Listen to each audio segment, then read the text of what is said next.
அவர் என்ன சொல்றாருன்னா, இன்னைக்கு சட்டமன்றத்தில் நான் வந்து பேசுனதுனால எனக்கு இந்த அரசு வந்து பழிக்கு பழிவாங்க நடவடிக்கை. எனக்கு தெரிஞ்சு இன்னைக்கு இருக்க திமுக தலைவர்கள்ல கலைஞருக்கு நெருக்கமா இருந்து, ஸ்டாலினுக்கு நெருக்கமா இருந்து, உதயநிதிக்கு நெருக்கமா இருந்தவர் அவர் தான் இன்னை வரைக்கும். சட்டமன்றத்தில் ஏவா வேலு ஏதோ ஒன்று சொன்னா அது பழி வாங்கலுண்டு. அப்பன்னா அதெல்லாம் எதிர்பார்த்ததான். நிச்சயமா முறைகேடுகளுக்கு வாய்ப்புகள் நிறைய இருக்கு. ஏன்னா ஒரு குறுகிய காலத்துக்குள்ள அவ்வளோ ரோடு போட்டிருக்காங்க, அவ்வளோ கான்ட்ராக்டர்ஸ், பல விதமான கோடிகள் லேண்ட் இருக்கா. விஜய் பாஸ்கர் சேர்த்துக்குவாங்களா? ஏற்கனவே குட்கா இதுல வந்து கைப்படவே இது இருக்கு. நான் மாதம் 15 லட்சம் கொடுத்துருக்கேன்னு எழுதி. ஸோ இது வந்து வேலுவோடு நின்று போவதில்லை. இன்னும் அடுத்தடுத்து நிறைய பேருக்கு நடக்கிறது வாய்ப்பு இருக்குது. அப்படி ஒரு 10 அமைச்சர்களுக்கு இந்த ரெய்டோ வச்சு நடக்கிறதுலாம் வாய்ப்பு இருக்கு.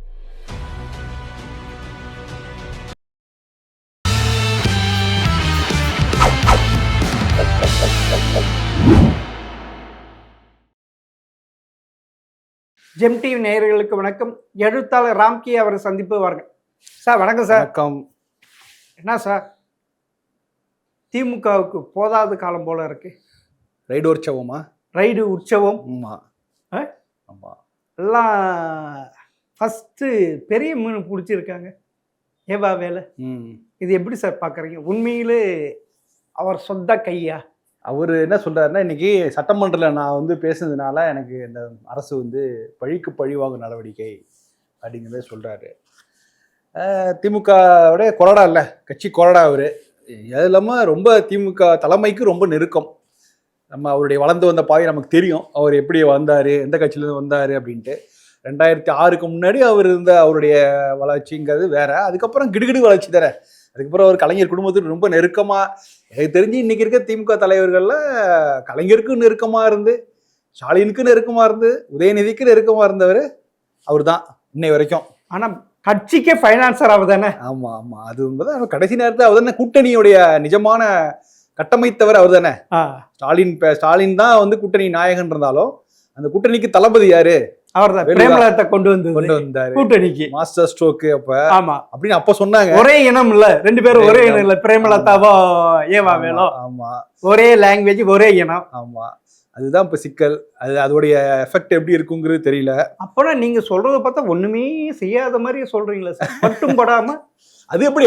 அது வந்து எல்லாரும் தெரிஞ்சதுண்ணா. நீங்க வந்து இவ்வளவு நெருக்கமானவர், பொதுப்பணித்துறை அமைச்சராக இருக்கார். ஆமா, நீங்க எனக்கு நல்ல ஞாபகம் இருக்கு. 2006ல தான் அவரு மினிஸ்டர் ஆகிறாரு. 2011 அந்த ஆட்சி முடிகிற தருவையில எல்லாமே வெளுங்கிற அளவுக்கு இப்போ வந்துச்சு. அப்பவே சொல்றேன், கலைஞர் காலத்திலேயே ஒரு கலைஞருடைய நிகழ்ச்சி ஒரு போகும்போது ராஜ்பவன்ல அந்த இருக்கு பார்த்தீங்களா, அந்த சின்னமலையிலேருந்து ராஜ்பவன் வரைக்கும் ஒரு ரெண்டு பக்கத்தும் கட் அவுட்டு, எவ்ரி 10 அடிக்கு ஒரு கட் அவுட்டு, லெஃப்ட் அண்ட் ரைட்ல. அப்படியே எல்லாம் அவருடைய அமைச்சர் சார்பா, அவருடைய சொந்த சார்பில் கிடையாது, அவர் சார்ந்த அமைச்சர் சார்பா வச்சப்பட்ட கட்டோக்கட்டல். அதெல்லாம் அப்போவே அப்படிதான் இருந்தது. அதுக்கப்புறம் போக போக இன்னைக்கு ரொம்ப தலைமைக்கு ரொம்ப நெருக்கம். 2வது, கடந்த 5 ஆண்டுகள்ல தமிழ்நாட்டில் நெடுஞ்சாலை துறையில தான் நிறைய மாற்றங்கள். நான் மாற்றம் ரொம்ப கேர்ஃபுல்லா வார்த்தையை பயன்படுத்துறேன். நிறைய மாற்றங்கள்லாம் அப்படியே போட்ட ரோடு அப்படியே 3 வருஷமா அப்படியே இருந்து மழை வெள்ளத்துல எந்த டேமேஜ் ஆகல. மாற்றங்கள்னா அது வருஷம் ஒரே ரோட்டை வருஷம் போட்டதெல்லாம் பார்த்துருக்கோம். ஆமா சார், போட்ட 3வது மாசத்துல காணாம போகுது. அவங்க கையில பேத்து காட்டினாங்களா சார் வில்லேஜ்ல? ரோடே போடாம பணம் வாங்கிட்டு போய் அது ஒரு பெரிய பிரச்சனையா இருந்துச்சு. அதுக்கப்புறம் வந்து உங்களுக்கு தெரியாது, போலீஸ் செக்யூரிட்டியில திரும்ப அதே கான்ட்ராக்டர் வந்து வேறு வழி இல்லாமல் அந்த ரோட்டை போட்டு கொடுத்தாரு. அவர் யாருக்கு இவருக்கு ரொம்ப நெருக்கம், செந்தில் பாலாஜி நெருக்கமா, யாருக்கு நெருக்கம்லாம் பெரிய டிபேட்லாம் இருக்குது. அறப்போர் இயக்கம்லாம் தொடர்ந்து அதை பற்றி சொல்லி பேசிட்டே வந்திருக்காங்க எல்லாமே. ஸோ இதெல்லாம் தாண்டி அவர் நிச்சயமா, அதாவது நம்ம கண்கூட பார்க்குறோம். என்னைக்கு வந்து சென்ற முறை ஸ்டாலின் அவர்கள் வந்தபோது உள்ளாட்சி தேர்தல் வரைக்கும் அவர் பேசினதெல்லாம் சிக்ஸர் அப்படின்னு பாராட்டி தள்ளினாங்க. உள்ளாட்சி தேர்தலுக்கு அப்புறம் நடந்ததுலேருந்து நாடாளுமன்ற தேர்தல் வரைக்கும் இந்த இடைப்பட்ட காலத்துல தான் தமிழ்நாட்டில் ஒரு நிறைய இடங்கள்ல நிறைய ரோடு போடப்பட்டது. நான் கண்கூட பார்க்குறேன். அப்ப தேர்ந்தெடுத்தவன் கையில அதெல்லாம் எதிர்பார்த்ததான். நிச்சயமா முறைகேடுகளுக்கு வாய்ப்புகள் நிறைய இருக்கு. ஏன்னா ஒரு குறுகிய காலத்துக்குள்ள அவ்வளோ ரோடு போட்டிருக்காங்க, அவ்வளோ கான்ட்ராக்டர்ஸ், பல விதமான கோடிகள் லேண்ட் இருக்கு. அதனால நிச்சயமா அதெல்லாம் விசாரிச்சா பெரிய பிரச்சனைகளா வரும். ஆனா இன்னைக்கு வந்து ரைடுக்கு என்ன காரணம் சொல்றாங்கன்னா, வருமானத்திற்கு மீறி சத்திய சொத்துக்கு அது எப்ப 2006 to 2011. ஸோ அதுக்கப்புறம் இப்ப இந்த கடந்த 5 ஆண்டு காலம் என்ன நடந்ததுலாம் நமக்கு தெரியாது சார். 2006 இருந்து 2011 வருமானத்துக்கு அதிகமா. உண்மையில உங்களுக்கு ஒண்ணு தெரியுங்க, 2006 தேர்தல், சட்டமன்ற தேர்தல், அவர் வேட்புமனு தாக்க அவருடைய சொத்து பட்டியல் 5 லட்சம். ஆனா 2011 சட்டமன்ற தேர்தல் போது அவர் காட்டிய சொத்து பட்டியல் 25 லட்சம் சார். எப்படி சார் 5 வருஷத்துல இவ்வளவு? நீங்க இன்னும் லட்சத்துல இருக்கீங்க. அவர் கோடி அப்கிரேட் ஆகி வந்துட்டாரு. இப்ப இன்னைக்கு அப்படி வெட்டி சொல்றேன். ஆமா, இல்ல இன்னைக்கு அவர் தொட்ட உயரம்ங்கிறது நீங்க ரொம்ப அதிகம். கல்வி தந்தை சார், கல்வி தந்தை, எல்லாத்துக்கும் தந்தை, குடும்பத்துக்கு திமுக தலைமைக்கே அவர் தான் எல்லாம் ஒரு படி அளக்கிறாரு, எல்லாமே அவர் தான். ஸோ அப்படிங்கும் போது நிச்சயமாக அவரை தான் குறி வைத்து நடக்கும். முதல்ல நீங்க சொல்ற ரைடு எல்லாமே நடக்கும். அதுல நிறைய விஷயங்கள் இருக்கு.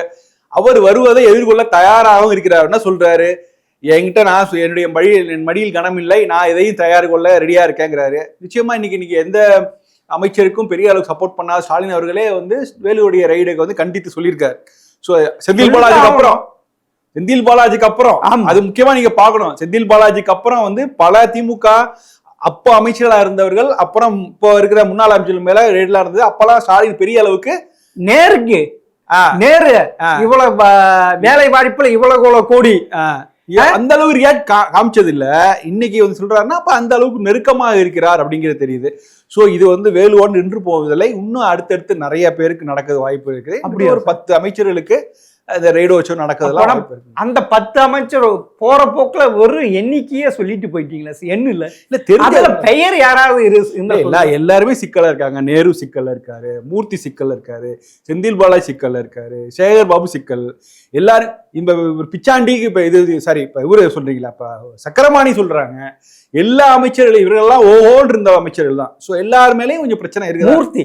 மூர்த்தி எவ்வளவு பெரிய சிங்கிள் எழுத்துக்கு ரொம்ப பெரிய தூணா இருந்தத பிளாட் போட்டு வித்தாங்கல்ல. நீ வந்து பத்திர பதவி வந்து கொரோனா பீரியட்ல அங்கதான் முதல்ல திறந்து விட்டாங்க. அரசு அலுவலகம் எல்லா அரசு அலுவலகங்களும் மூடி இருக்கும் போது முதலாக அரசு அலுவலகம் ஓபன் பண்ணி பத்திர பதவி தான். அப்படின்னா ரொம்ப ரொம்ப முக்கியமா அதை செய்யணுமா அப்படின்னா இல்ல, அந்த அளவுக்கு வருமானம் கொட்டிக்கிற இடம் வச்சுலாம். அதனால வந்து ஸ்பெஷலா எல்லாரும் மாஸ்க் போட்டுட்டு பத்திர பதவி துறையில போய் உட்காந்தாங்க. மாஸ்க் போட்டு ஹாஸ்பிட்டல்ல உட்காந்ததெல்லாம் பார்த்திருக்கோம். மாஸ்க் இதெல்லாம் போட்டு அந்த ட்ரெஸ்ஸை போட்டு போய் பத்திர பதவி நடந்தது. அப்ப அதுலேருந்து ஆரம்பிச்சு அதுக்கப்புறம் ஸ்பெஷல் டேக்கெல்லாம் அமாவாசைக்கிற தனி கியூ சிஸ்டம், அது சனி ஞாயிறு எல்லாமே ஸ்பெஷல் பத்திரம்லாம் நடந்தது. அதனால அது ஒரு மிகப்பெரிய ஒரு அங்க தோன்றினால் பல பூதங்கள் வரும். நீங்க எல்லா விஷயம் அறநிலைத்துறை சேகர் பாபு பத்தி நிறைய இது போயிட்டு இருக்கு. பள்ளி கல்வித்துறை அன்பில் மகேஷ் இப்ப அவரு பள்ளி உரிமம் கொடுக்கறதுக்காக நிறைய தனி ஆபீஸ் போட்டு கலெக்ட் பண்ணாங்கிற மாதிரியான ஸ்ரீதர் போட்டு உடச்சிட்டாரு சார். என்கிட்ட 25 லட்சம் கேட்டாங்க, இப்ப நான் கொடுக்க முடியாதுன்னு, ஆனா இப்ப தானாவே எனக்கு அனுமதி வந்ததுன்னு போட்டு உடைச்சிருக்காரு. அப்பதான் என்ன நினைக்கிறேன், இந்த கடந்த 10 ஆண்டுகள்ல பள்ளி கல்வித்துறைக்கு தான் அதிகமான நிதி ஒதுக்கீடு நம்ம கொடுத்துருக்கோம். அவ்வளோ நிதி ஒதுக்கீடு பண்ணி பள்ளியோட இன்ஃப்ராஸ்ட்ரக்சரை கிட்டத்தட்ட அது பேசுபொருளாவே இருந்திருக்குது. அது பல ஆசிரியர்கள் சம்பளம் கேட்டு போராடி பார்த்துருக்கோம். நம்ம பார்த்தோம்ல போன வருஷம் இதே காலகட்டத்தில் நடந்தது. ஃபோர்ஸ்ஃபுல்லா அவங்க நைட்டு அவங்க ரெஸ்ட் ரூமை கூட பூட்டி வச்சு அவங்க போராட்டத்தை கலைக்கிறதுக்காக எல்லா வேலையும் செய்தாங்க. அவங்களுடைய கோரிக்கையை நிறைவேற்றப்படவே இல்லை. அது ஒரு பக்கம். ரெண்டாவது, சாதாரண சம்பளம் கூட இல்லை, எங்களுக்கு நிதி ஒதுக்கீடு இல்லை, சென்ட்ரல் கவர்மெண்ட் வந்து எங்களை ஃபோர்ஸ் பண்ணுது. தயாநிதி என்ன சொன்னாரு, எங்களை வந்து ஹிந்தி கத்துக்கோன்னு சொல்றாங்க, ஹிந்தி கத்துக்கிறதுக்காக ஃபோர்ஸ் பண்றாங்க, அதனாலதான் நிதி வரல, அப்படி இப்படிலாம் சொன்னாங்க. ஸோ எல்லாவற்றிற்குமே ஒரு பழி போட்டு அந்த பள்ளி கல்வித்துறையே வந்து ஒரு அளவு நிர்மூலப்படுத்திட்டாங்க. இன்னைக்கு இவ்வளவு சிக்கல்கள் வெளில வருது, ஆச்சரியப்படுறதுக்கு. ஆமா சார், அந்த பள்ளி கல்வித்துறையில தனியார் பள்ளி சங்கத்தின் பொதுச் செயலர் ஓப்பனாவே சொல்லி இருக்காரு சார். இல்ல, எனக்கு அதுல ஒரு கருத்து ஓப்பனா சொல்லிட்டாரு. இல்ல ஆமா, அவர் ஓப்பனா இது வரைக்குமே ஸ்கூல் நடத்துறவங்க வெளிப்படையா பேசுறதே கிடையாது. ஆமா, பேசுறாங்க வந்து. ரெண்டாவது, இவங்க வந்து எத்தனையோ பள்ளிகள் இருக்காங்க வாய் திறக்காம இருக்காங்க, அவங்களாம் வாய் திறந்து பேசணும். ரெண்டாவது, பள்ளிக்கு வந்து 5 லட்சம் 10 லட்சம் கொடுத்து லைசன்ஸ் வாங்குற அளவுக்கு எங்கேயிருந்து பணம் வருது, பெற்றோர்கள் வாங்குறாங்க. பெட்ரோல் சங்கத்துல இருந்து வாங்கி போடுறாங்க. இப்ப இதை வந்து திருப்பி தருவாங்களா அப்படிங்கிறது ஒரு கேள்வி. எல்லாமே இது கூட்டு கொள்ளமே நடந்தது. இது என்னமோ புதுசா போன கவர்மெண்ட் நடந்த மாதிரி இல்ல. இதை நீ எக்ஸ்டெண்ட் பண்ண, நான் உன்ன கேட்டா என்ன சொல்லுவேன், இவர் சொல்றாருல பள்ளி கல்வித்துறை நடக்கிற முறைகேடுகள்லாம் சென்றாகிய பள்ளி கல்வித்துறை செங்கோட்டையனுடைய இன்புட்டையும் வாங்கணும், அவர்கிட்டையும் கேட்கணும், அவருக்கும் தெரிஞ்சிருக்கணும் நிறைய விஷயங்களே. ஸோ அதனால ஒரு விஷயத்தை எடுத்தீங்கன்னா கடந்த 10 ஆண்டுகள் என்ன நடந்ததுங்கிறதையும் சேர்த்து பார்க்கறது தான் சரியா இருக்கும். அப்பனா நீங்க சொல்றது பார்த்தீங்கன்னா எனக்கு ஒரு சந்தேகம் சார். 1991 96 ஜெயலலிதாவின் ஆட்சி படு மோசமான ஆட்சி, ஆமா, ஊழல் ஆட்சி. அப்பனா இந்த 2006 இருந்து 2011 ஸ்டாலினுடைய ஆட்சி அப்படிதான் அலங்கோல ஆட்சி தானா? அதை விட அலங்கோல ஆட்சியா? இல்ல அப்படிதான் நிச்சயமா. ஆனா அது யாரும் பொது வெளியில பேச மாட்டாங்க, ஏற்றுக்க மாட்டாங்கல்ல. ஒரு ஆன்டி இன்கம் இது மக்களுக்கே புரிஞ்சதுனாலதான் இந்த ஆன்டி இன்கம்பன்சி அவ்வளவு பெருசா இருந்தது. ஸோ திமுகவை தட்டி கேட்க அதிமுக முடியாதனால அதிமுகவை ஒதுக்கி வச்சாங்க. ஸோ அதனால இந்த போன ஆட்சிங்கிறது எல்லா விதத்திலையும் வந்து ஒரு நல்ல ஒரு பெரிய குட் கவர்னன்ஸ் சொல்ல முடியாது. வேற ஏதோ பேர்ல அவங்க வந்து சொல்லி நிறைய கவர்னர் இருந்து சொல்லப்பட்டது. நீங்க என்னன்னா அது கட்டமைக்கப்பட்டது இல்ல சார், கட்டமைக்கப்பட்டதா? நீங்க அதுதான் அங்க 91 96 காலகட்டம் சரி, 2006 2011 காலகட்டம் சரி, இதே போன்ற முறைகேடு நடந்தது. ஆனா அங்க வந்து ஒரு இந்த மாதிரி ஒரு மாடல் எல்லாம் சொல்லி ஏமாற்ற வேலை இல்ல. அதே மாதிரி 2021 2020 வந்து என்ன சொன்னாங்க, எல்லாமே நன்மைக்குதான். நம்ம கடன் வாங்கினா கூட தமிழ்நாடு ஏன் 9 லட்சம் கோடி கடன்ல இருக்குன்னா கடன் வாங்குறது நல்லதுன்னு உங்களை பிரெயின் வாஷ் பண்ண சொன்னாங்க. பண்ணாங்க அப்படி பண்ணாங்க. சரி சார், நீங்க சொல்ற கடன் வாங்கினது சமூக நல திட்டத்துக்கு சொல்றீங்க, ரைட், ஓகே சார். 60 ஆண்டுகள் வாங்கின கடன் 4.5 லட்சம் கோடி. இந்த ஸ்டாலினுடைய 5 ஆண்டுகளில் 5 லட்சம் கோடி சார். எப்படி சார் இது? 60 ஆண்டு 5 வருஷத்துல எங்க சார் போச்சு? அந்த 5 லட்சம் கோடி எங்க சார் போச்சு? எனக்கு முதல்ல வந்து கோபம் யாருன்னா, இதெல்லாம் வந்து கேள்வி கேட்கறாங்களா? யாரு கேள்வி கேட்கறாங்க? இது ஏன் வந்து 5 ஆண்டுகளுக்கு அப்புறம் கேள்வி கேட்கறாங்க? முதல் நாளே அவர் வந்து நிறைய அறிவிப்பு கொடுத்தார். முதல்வராக ஸ்டாலின் வந்தோடனே இலவச பயணம் அறிவித்தார், பால் விலையை குறைத்தார். இதெல்லாம் பண்ணுமா, அவ்வளவு அவசரப்பட்டு பண்ணுமா அப்படின்றது இல்ல, பிளேயிங் டு த கேலரி, மக்கள் சந்தோஷமா இருக்கா செய்யறாங்கலாம் சொல்லி இதே முட்டு கொடுத்தவங்க, சப்போர்ட் பண்ணவங்க நிறைய பேர் இன்னைக்கு அதை வந்து குறை சொல்றாங்க. நான் என்ன சொல்றேன், நீங்க அப்ப செய்யும் போது தடுத்து நிறுத்தி செய்யாதீங்க, இது வந்து தேவையில்லாத செலவு அப்படின்னு சொல்றக்கூடிய அளவு கூட அப்ப இல்ல. எல்லாருமே ஒரு மாதிரி ஒரு பிம்பத்துல இதுதான்ப்பா மாடல் ஆட்சி, இதான் திராவிட மாடல் ஆட்சின்னு சொல்லிட்டு போயிட்டாங்க. இன்னைக்கு அதோடைய இதை பலனை அனுபவிக்கிறோம் நம்ம. இப்ப இன்னைக்கு இவ்வளவு 10 லட்சம் கோடி 10.33 ஆமா அவ்வளவு கோடி இருக்கு. இது இல்லாம விஜய் கட்சி வேற, அது வேற இன்னும் புதுசா புதிய வாக்குறுதிகள் எல்லாம் கொடுத்துருக்காங்க. 4000 ரூபாய் வேலை இல்லாதவர்கள் கொடுக்குறேங்கிறாங்க. அனைத்து அரசு பேருந்துகளையும் பஸ் பயணம் இலவச பயணங்கிறாங்க. நிறைய விஷயங்கள் அவங்களும் கமிட் பண்ணிருக்காங்க. அதெல்லாம் செய்யறதுக்கு அவங்களுக்கு ஒரு 6 லட்சம் கோடி எக்ஸ்ட்ரா தேவைப்படும். இந்த 5 ஆண்டுகள் முடியும் போது 20 லட்சம் கோடி கடன் சுமையை வந்து தமிழ்நாட்டு மக்கள் மத்தியில வச்சுதான் போவாங்க. அப்படின்றீங்க? ஆமா, நீங்க திமுக மாற்றாதானே தாவேக. சரி சார், இப்ப வந்து நீங்க சொல்றீங்க சட்டமன்றத்தில் ஏவா வேலு ஏதோ ஒண்ணு சொன்னா அது பழி வாங்கல். அப்பனா இப்ப வந்து விஜய் பக்கம் எந்த இதுவுமே இல்லையே சார். அவன் மேல எந்த குற்றமும் சொல்ல முடியாது, எதுவும் சொல்ல முடியாது இல்ல. அவர் என்ன பிளாக் மணியில சம்பளம் வாங்கினாரு, இன்கம் டாக்ஸ் கட்டல, புது கார், அதுதான் சொல்ல முடியும். ஆனா டிஎம்கே அப்படி இல்ல, பல ஊழல் வழக்கு அவங்க மேல போட போறாங்கல்ல. அதை எதிர்கொள்ள முடியாமல் தான் இது வந்து எங்களுக்கு பழி அப்படிங்கிற மாதிரி எல்லாம் திமுக அமைச்சர்கள், முன்னாள் திமுக சொல்றாங்க. இது நிச்சயமா விஜய் அரசு வந்து ஒரு ஆக்ஷன் எடுக்கும் போது அது திமுக வந்து அதை நியாயப்படுத்த முடியாது. இந்த மாதிரி ஒரு டெம்ப்ளேட் வார்த்தைகள்லாம் சொல்ல முடியும். பட் எந்த அளவுக்கு விஜய் அரசுக்கு வந்து எடுத்துட்டு போவாங்க, ஆக்ஷன் எடுப்பாங்க அப்படின்னு நீங்க பொதுப்பணி சொல்றீங்க. பொதுப்பணித்துறை அமைச்சராக இருக்கிற ஆதவ் அர்ஜுனா தான். அவர் கட்சியை மேம்படுத்துறது, இந்த மராத்தான் ஓடுறதெல்லாம் பிஸியா இருக்காரு. இப்ப நேத்தி வந்து மின் வாரியத்துக்காக ஒரு பிரசன்டேஷன் கொடுக்காரு, வெள்ளை அறிக்கை. எல்லா தரப்பும் பாராட்டினாங்க, லைவ்ல பார்த்தோம். அவர் வந்து ஏதோ இப்ப சும்மா வெள்ளை அறிக்கைன்னு அறிக்கை கொடுத்துட்டு போல. அந்த அவர் படிச்சாரு, ஒரு நிதித்துறை அமைச்சர் மரியம் செல்வம், அது மாதிரி இல்ல. இவரு பவர் பாயிண்ட் ஸ்லைடு போட்டு 10 ஆண்டுகள் எல்லாம் என்ன நடந்திருக்குன்னு ஒவ்வொரு நம்ம ரோட் மேப் என்ன, அடுத்து நம்ம என்ன பண்ணோங்கிற கிளீனா லைவ்ல எல்லாம் பார்த்தோம். ஸோ அந்த மாதிரியான வேலை செய்யக்கூடிய அமைச்சர்கள் தான் நமக்கு தேவை. நமக்கு கிடைத்தவர்கள்லாம் வந்து மராத்தான் ஓடுறவங்க அப்படிதான் இருந்தாங்கன்னா, இப்ப நீங்க பொதுப்பணித்துறையில இவ்வளவு பெரிய விஷயம் பற்றி எரியுது. இப்ப பொதுப்பணித்துறை அமைச்சரா ஆதவ் என்ன சொல்ல போகிறார்? அவர் பொதுப்பணித்துறை அமைச்சர் 5 ஆண்டுகள் நடந்த விஷயம் எங்கெங்கெல்லாம் ரோடு போட்டாங்க அதெல்லாம் எல்லாத்தையும் சஸ்பெண்ட் பண்ணுவாரா? இது வரைக்கும் அந்த கான்ட்ராக்டை சஸ்பெண்ட் பண்ணுவாரா? இதெல்லாம் பண்ணிருக்காங்களே. எங்க பண்ணிருக்காங்க சார்? இப்ப வந்து உத்தண்டியில இருந்து இது வரைக்கும் 26,500 கோடி ப்ராஜெக்ட் இருக்குது, அது கேன்சல் பண்ணிட்டாங்க. அது பண்ணி அது மாதிரி 1 கிலோமீட்டருக்கு 15 கோடி, 1 கிலோமீட்டருக்கு 15 கோடி அந்த வெளியில சுற்றுப்புற அது போடுறாங்க. ரெண்டாவது, நீங்க திருப்பதி இதை கனெக்ட் பண்ற ரோடெல்லாம் வந்து பெரிய அளவுல முறைகள் பண்ணப்பட்டு அதிகமா இன்வெஸ்ட் பண்ணி பெருசா போட்டுருக்காங்க. நான் உங்களுக்கு ஒரு விஷயம் ஞாபகப்படுத்துறேன். இந்த சென்ட்ரல் கவர்மெண்ட்ல வந்து நிதின் கட்கரி வந்து எக்ஸ்பிரஸ் வே போடும்போது அப்போ ஒரு பெரிய சர்ச்சையா இருந்துச்சு. ஆமா, இவ்வளவு கிலோமீட்டருக்கு இவ்வளவா 250 கோடி அப்படிலாம் சொன்ன இதே திமுக தான். ஆனா அதைதான் இவங்க இங்க செஞ்சிருக்காங்க இந்த 5 ஆண்டுகள்ல. அதே அஞ்சிருக்காங்க. ஒரு எங்கிருந்தோ மண்ணு சவுட்டு மண்ணெல்லாம் அடிச்சு வந்து கொண்டாந்து போட்டு அதை ஹைட்டு ஏத்தி விட்டு எல்லாம் பண்ணியிருக்காங்க.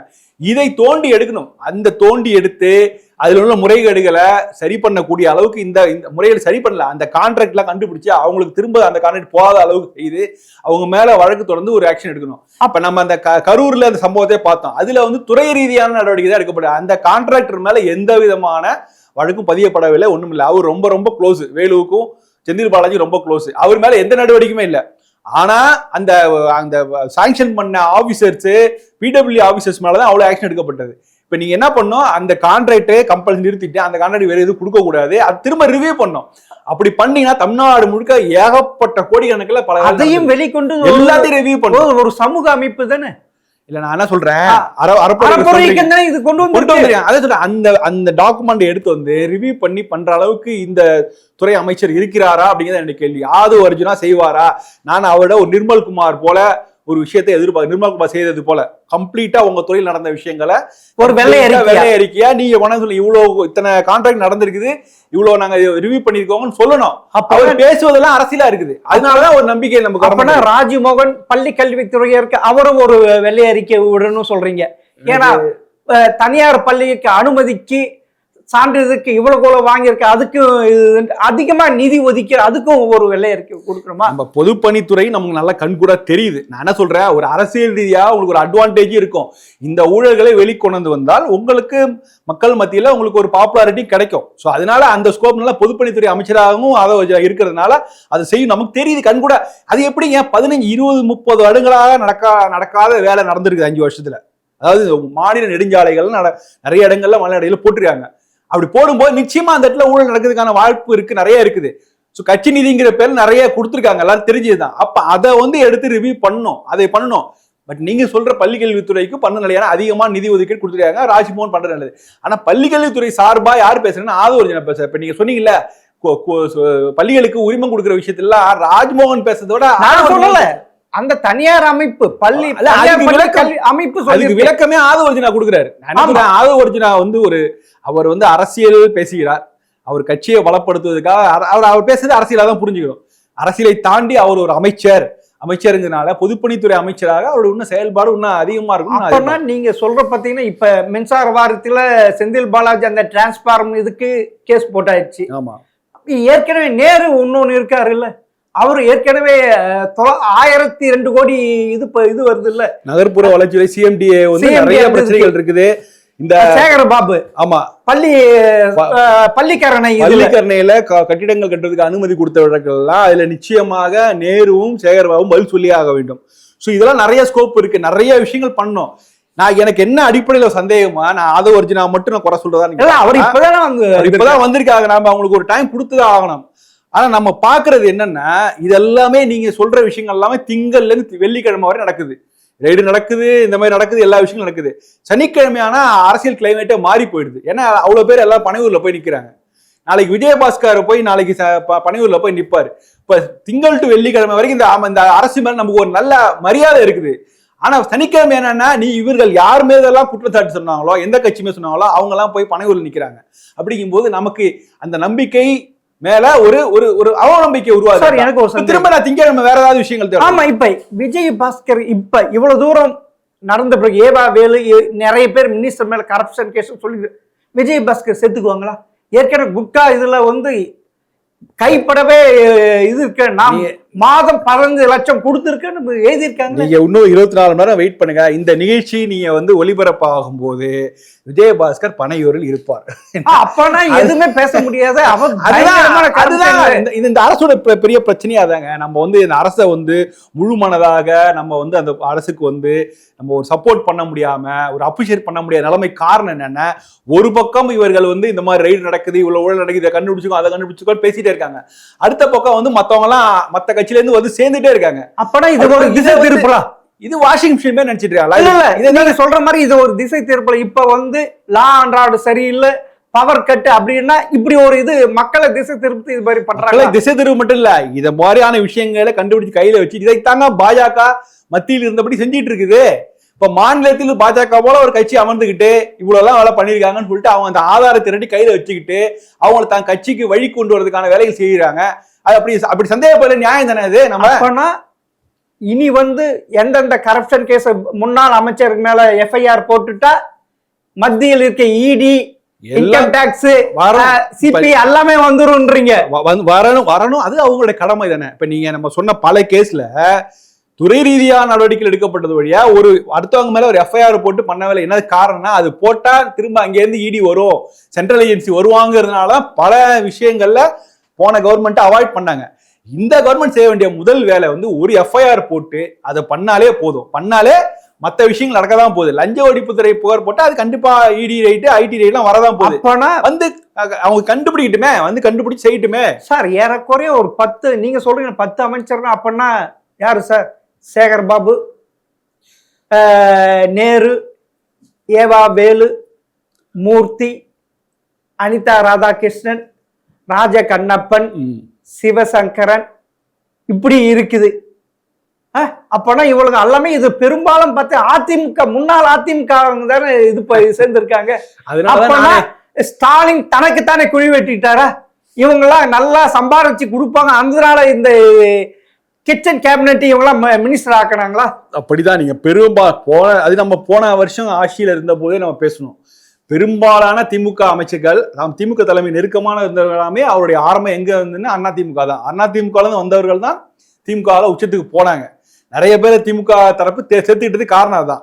இன்னைக்கும் அந்த இவ்வளவு தோல்விக்கு அப்புறமும் அந்த அவங்களுடைய நெருக்கம் தொடருது, அப்படிதான் இருக்காங்க.